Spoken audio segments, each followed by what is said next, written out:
Everyone, গরম গরম take নিউজে অনেক অনেক শুভেচ্ছা। আশা করছি বেশ ভালো রয়েছেন। আজকে আমাদের চ্যানেলে কিন্তু দুর্দান্ত আরেকটি ভিডিও আপলোড করা হয়েছিল, আর তা হলো এই হেডফোন নিয়ে। যারা দেখেননি আই বাটন থেকে অবশ্যই দেখে নিতে পারেন। খুবই ভালো মানের হেডফোন এবং কম দামে। এরপরে রয়েছে একটি ধন্যবাদ দেওয়ার বিষয়, আর তা হলো এই যে আমার হাতে আরেকটি ক্যাপ। আমার কাছে অনেকে আপনারা ক্যাপ চেয়েছিলেন, তবে আমাকে কেউ একজন ক্যাপ গিফট করেছে। যে গিফট করেছে তাকে আমি এখনও ফোন দিয়ে জানাইনি যে তোমার গিফট আমি হাতে পেয়েছি। ইভেন আমি জানতামই না যে সেরকম কিছু পাঠাচ্ছে। আমি টোটালি অবাক হয়েছি এবং খুবই খুশি হয়েছি। আর এটা পাঠিয়েছে সুদূর ফেনী থেকে আমাদের ভাই ইনান, যিনি কিনা আমাদের গ্রুপেরও মডারেটর বটে। আর উনি আসলে খুবই আমাকে পছন্দ করে, আমার সাথে খুব ভালো সম্পর্ক রয়েছে। অসংখ্য ধন্যবাদ ইনান ভাই তোমাকে সুন্দর একটা টুপি দেওয়ার জন্য। আশা করছি নেক্সট ভিডিওতে এটা পরে অবশ্যই করব। ওকে, টেক নিউজের শুরুতেই দেশীয় নিউজ দিয়ে শুরু করছি। গতকালকে না পরশুদিন একটা ভিডিওতে বলেছিলাম বাংলাদেশে খুব শীঘ্রই শাওমি এবং নোকিয়া, শেষে তো আরও বেশ কয়েকটা কোম্পানি তাদের প্ল্যান্ট বসাতে যাচ্ছে এবং তারা এইখান থেকে ম্যানুফ্যাকচার করবে অথবা তারা অ্যাসেম্বল করবে। দুইটার একটা যেটাই করুক না কেন, তাতে করে আমাদেরই উপকার হবে। খুব শীঘ্রই এমন কিছু হতে যাচ্ছে বলে আমি শুনেছি, এবং সেটাও শুনেছি কোনো একজন উপরস্থ লোকের কাছ থেকে। সো এটা বিশ্বাসযোগ্য অবশ্যই। এরপরে অপো বাংলাদেশের তরফ থেকে খুব শীঘ্রই নতুন একটি স্মার্টফোন দেশের বাজারে লঞ্চ হতে যাচ্ছে। আমরা কিছুদিন আগে Oppo F17 Pro পেয়েছিলাম, এবারে তার ছোট ভাই Oppo F70 হয়তো খুব শীঘ্রই আমরা পেয়ে যাব। এটা হবে আরও স্লিমেস্ট ফোন। Oppo F17 যেমন স্লিম, হয়তো এটা তার চাইতেও স্লিম। এবং আমার যতটুকু আমি জানতে পেরেছি তাতে মনে হয়, বা যতটুকু লিখেজ থেকে দেখলাম, এই ফোনটার বডি ফ্রেমটি কার্ভ নয়, স্কোয়ার টাইপের। আইফোনের আগের ফোনগুলোতে আমরা যেভাবে দেখেছিলাম সেরকম, এবং ব্যাক প্যানেলটি লেদার ফিনিশড হলে অবশ্যই এটা ভালো লাগবে। আর যদি একটু ভালো বাজেটে আসে তাহলে অবশ্যই ভালো লাগার কথা। আশা করছি সপ্তাহখানেকের মধ্যে এই ফোন বাংলাদেশের বাজারে চলে আসবে, এবং ভালো একটা প্রাইসিংয়ে আসলে অনেকেরই হয়তো ভালো লাগবে এর ডিজাইনের জন্য। ইনফিনিক্সের তরফ থেকে খুব শীঘ্রই বাংলাদেশের নতুন একটি স্মার্টফোন আসতে যাচ্ছে, আপনারা সকলে জেনেছিলেন, আমি নিজেও টিস করেছিলাম। আর তা হলো ইনফিনিক্স হট 10। এই ফোনটা বাংলাদেশে লঞ্চ হওয়ার পসিবিলিটি রয়েছে নভেম্বর মাসে, বাট আমার কাছে অনেক আগেই চলে এসেছিল। তো এই কারণে আসলে একটু ডিলে হচ্ছে রিভিউ দিতে, খুব শীঘ্রই হয়তো দিয়ে দেবো। তবে এই হট 10-এর আরেকটা ছোটো ভাই হট 10 লাইট, সেটা কিন্তু ঘানা এবং নাইজেরিয়াতে লঞ্চ করা হয়েছে, যেটা ওইটার একটা লাইটার ভার্সন।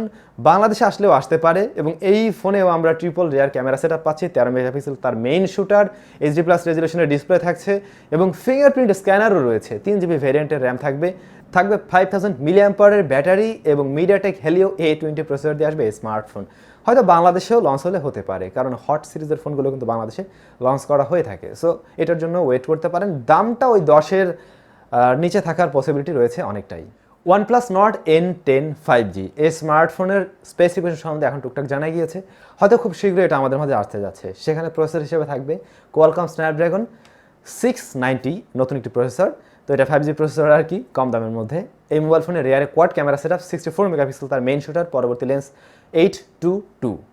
তো মোটামুটি ভালো camera set up, 90 hertz refresh rate রয়েছে ডিসপ্লেতে, হয়তো সেটা অ্যামোলেড স্ক্রিন হওয়ার পসিবিলিটি রয়েছে। তো এর মানে OnePlus-এর তরফ থেকে আমরা আবার একটি কম দামি স্মার্টফোন খুব শীঘ্রই হয়তো পেতে পারি। কিন্তু বাংলাদেশের কথা আর বলবো কি, তো আপনারা সবাই জানেন আসলেই দাম বেড়ে যায়। তবে OnePlus-এর তরফ থেকে আরেকটা দুঃসংবাদ রয়েছে। OnePlus-এর সিইও পিটার লু, উনি নতুন করে কনফার্ম করেছেন যে OnePlus 80 Pro এটা এবছরে আর আসছে না। এটা একদম শিওর যে এবছরে আসছে না। সো যারা ওই OnePlus 80 এর জন্য অপেক্ষা করছিলেন বা 80 Pro-র জন্য, তারা আপাতত 80 নিয়ে সন্তুষ্ট থাকবেন। Realme 7 সিরিজের তরফ থেকে 7i ইন্ডিয়াতে অক্টোবর মাসের 7 তারিখে লঞ্চ করার কথা রয়েছে, এবং আমার দৃঢ় বিশ্বাস এই স্মার্টফোন হয়তো বাংলাদেশেও লঞ্চ হতে পারে। মোবাইল ফোনটি রিয়ারে কোয়াড ক্যামেরা সেটআপ থাকবে, এবং তার মেইন সেন্সরটি 64 মেগাপিক্সেলের। এই মোবাইল ফোনের প্রসেসর হিসেবে থাকবে Qualcomm Snapdragon 662 octa-core processor. Display হিসেবে সেই HD+ রেজলিউশনের ডিসপ্লে, যেটাতে আবার 90 হার্টজ দেওয়া হয়েছে। এটার কোনো মানেই হয় না, এখানে অবশ্যই ফুল HD+ দেওয়া উচিত ছিল। মোবাইল ফোনের ব্যাটারি হিসেবে থাকবে 5000 mAh ব্যাটারি, এবং 18 ওয়াটের ফাস্ট চার্জিং সিস্টেম। তো অনেক কিছু ভালো, আবার এই ডিসপ্লেতে এসে পুরাই ধরিয়ে দিয়েছে। তারপরেও বাংলাদেশে যদি একটা ভালো প্রাইসে আসে তাহলে হয়তো অনেকের চাহিদায় থাকতে পারে। শাওমির তরফ থেকে বেশ কিছু জিনিসপত্র ইন্ডিয়াতে লঞ্চ করা হয়েছে, যেমন তাদের জুতা লঞ্চ করা হয়েছে, তারপরে Mi Band 5 যেটা ইন্ডিয়াতে লঞ্চ করা হয়েছে 2500 রুপিতে। এরপরে Mi Watch Revolve, যেটা কিনা 11,000 টাকা এসেছে। এই ঘড়িটা বেশ ভালো, সেখানে বেশ কিছু ফিচার্সও রয়েছে। আর এছাড়া Mi স্মার্ট স্পিকারও লঞ্চ করা হয়েছে, যেটা কিনা 4000 রুপিতে পাওয়া যাবে। তো বেশ কিছু আইটেম, এরকম কিছু জিনিসপত্র আমাদের দেশেও কিন্তু লঞ্চ করা উচিত শাওমির। অনেকের চাহিদা হয়তো থাকবে বলে মনে হয়। তো বন্ধুগণ, আজকে টেক নিউজ এটুকুই।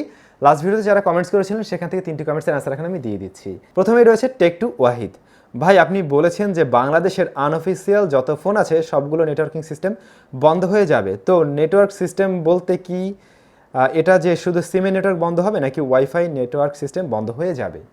প্রথম কথা হলো, আমি কখন বললাম বাংলাদেশের সব ফোনের নেটওয়ার্কিং সিস্টেম বন্ধ হয়ে যাবে? আমি তো এই কথা একবারও বলিনি। আমি আপনাদেরকে জানিয়েছি যে গভর্নমেন্ট থেকে এরকমটা বলা হয়েছিল, বাংলাদেশের আনঅফিসিয়াল ফোনগুলোর নেটওয়ার্কিং সিস্টেম NIER এর মাধ্যমে অফ করে দেওয়া হবে। সেটা লাস্ট ইয়ারে বলা হয়েছিল, জুন মাস বা অগাস্ট মাসের পরে বন্ধ করা হবে। এটা আমার কথা না মোটেই। দ্বিতীয় নম্বর প্রশ্ন হলো, এই সিস্টেমে বন্ধ হয়ে গেলে আমরা কি ওয়াইফাই চালাতে পারবো কিনা?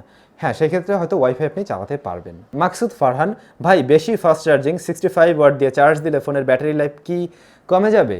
65 ওয়াট দিয়ে আপনি চার্জ করতে পারেন সেই ফোনটাকে যেটাতে কিনা ওটার সাপোর্ট রয়েছে। যে ফোনটার সাথে 65 ওয়াটের একটি চার্জার দিয়ে দেওয়া হয়েছে, ওইটাকে যদি ওই চার্জার দিয়ে চার্জ করেন তাহলে সমস্যা হওয়ার কোনো পসিবিলিটি নেই, কারণ ওই চার্জারের সাথে ওইটাকে ওইভাবে মিলিয়েই বানানো হয়েছে বা ওই টেকনোলজি সেখানে রয়েছে। তবে যে কোনো ফোনকে এরকম বড় চার্জার দিয়ে চার্জ করা ঠিক নয়। আকাশ, স্যাম ভাই, আমার ফোনের নাম realme C3, 1 মাস হয়েছে কিনেছি, কিন্তু ফোনটা চার্জে লাগালে গরম হয়ে যায়, এটার কারণ কি প্লিজ দয়া করে জানাবেন। ভাইয়া, সাধারণত যে কোনো ফোনে চার্জে দিলে গরম হয়, লাইক আমার এই ফোনটাও বেশ গরম হয়ে যায়, এর মানে এটা সমস্যা নয়। এখন এইটা আপনি জানেন যে আসলে আগের চাইতে কি অনেক বেশি হাইলি টেম্পার্ড হয়ে যাচ্ছে, তাহলে হয়তো সেটা সমস্যা হতে পারে। সেই ক্ষেত্রে চার্জারের থেকেও সমস্যা তৈরি হতে পারে বা ব্যাটারিতেও সমস্যা থাকতে পারে। সো আপনি একটু এটা জাজ করুন যে আগে যেভাবে চার্জ করতে গেলে গরম হতো সেরকমই হচ্ছে, নাকি আপনার কাছে আগের চাইতে অনেকটা বেশি মনে হয়। যদি অনেক বেশি মনে হয় তাহলে বলবো অতি সত্বর এটাকে আপনি কাস্টমার সার্ভিস থেকে দেখিয়ে নিতে পারেন। তো বন্ধুগণ, সবাই অনেক বেশি ভালো থাকুন, সুস্থ থাকুন, দেখা হচ্ছে আবার আপনাদের সাথে নেক্সট ভিডিওতে।